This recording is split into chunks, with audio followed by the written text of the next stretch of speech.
estómago, demasiada cerveza. Sí, lo noté.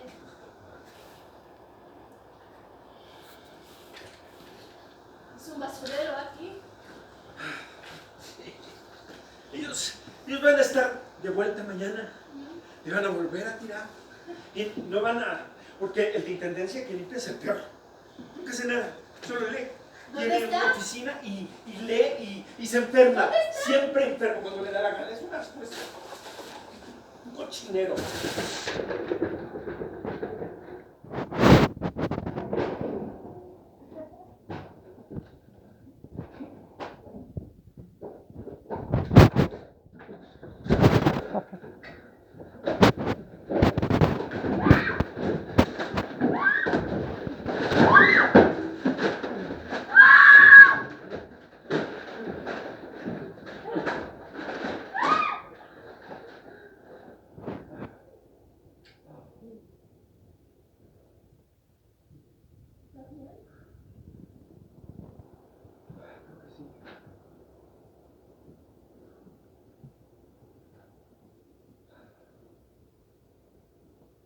Me voy a morir cuando cumpla 60 años.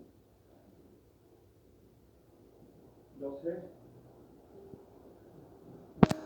Creo que sí será. Sí.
Lo siento, lo siento.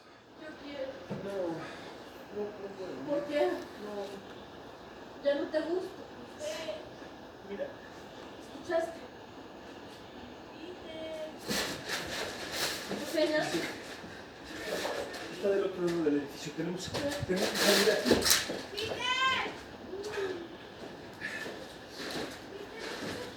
Hola. ¿Qué haces aquí?